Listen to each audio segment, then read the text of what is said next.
this is John from caveofprogramming.com and welcome to a series of tutorials on the collections framework in Java. And in this tutorial we're going to start by looking at probably the simplest and most often used member of the collections framework, which is ArrayList. So the ArrayList class kind of implements an array that's expandable. So I'll type ArrayList here, and all the members of the collections framework are template classes. So after you write the name here of the class you want to use, you always have to specify the type or types of the things that you want to store in the class in kind of angle brackets like this. So let's say I want to put integers in this array list. I'll call this numbers and I'll say equals new array list, and I'll set this equal to, I need to put integer here as well. So basically wherever I type the name of the class, I need the type that I want to store in it as well. And you can, I'll just do Control-Shift-O to add the input here, Java util array list. And you can specify an initial size for your array list at the start, but if you don't, then I think the default size is 10. So normally I don't bother really. And it's worth noting that, of course, in case you're not too familiar with template classes, you can't put a primitive type there. You need to use the corresponding non-primitive type, so I'll use integer and not int. Now to add values to an array list, it's very simple. There's a method called add. So I say numbers.add. Let's add 10 like this. Then I'll add maybe .add 100, and let's have one more, numbers.add 50, 40.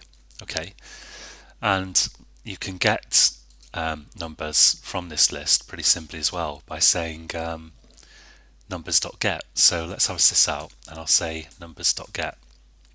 And the get method, you just give it the index of the value that you want to get. So here I've got 3 values. So the index will be as in an array 0, 1, 2. And let's say I want to get the first item, it will be at index 0. So if I run that, I'll get 10.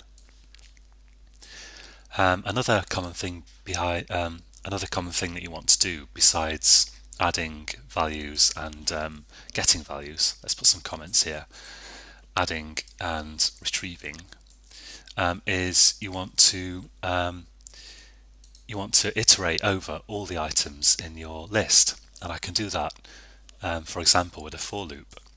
So this is using indexed for loop iteration, and I can say for int I equals 0, and I want I to go from 0, and I want it to be incremented as long as it's not equal to the size of the list, or in other words the number of elements in the list. So there's 3 elements in this list, so I want I to go 0, 1, 2, and I can get the number of items in the list by just using the .size method. So pretty simple. And let's have a look at this. So, and now I can index the list. I can say numbers.get I, like that, and that will display my list. So let's put this out here. Iteration 1. Let's call it. And then here I've got all the values in my list. There is another way to iterate through lists. The same thing that works with arrays also works with lists. So I can say for, and here I type the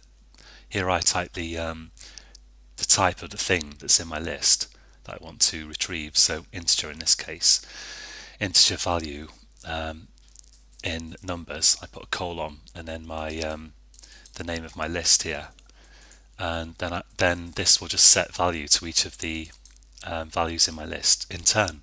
So I can say sysout value, and that's let's call this sysout control space /n iteration number 2, like that.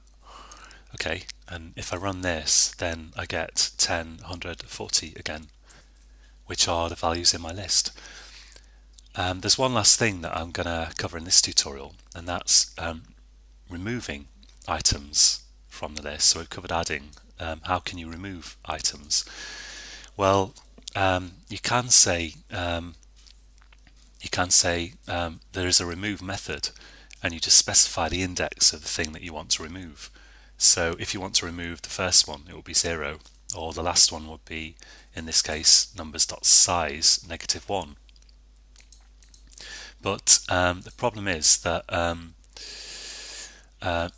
you need to be careful when you remove items from an array list, because internally this array list just stores kind of an array, and when you exceed the size of the array, it'll create a bigger array and copy the items to that and then carry on adding to that.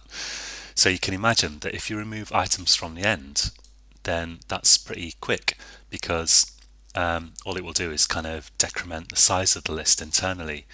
But supposing you remove items from the beginning, this is very slow. So I'll say numbers.remove 0.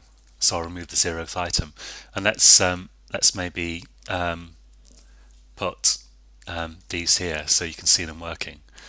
I'll do Control-Shift-F to format.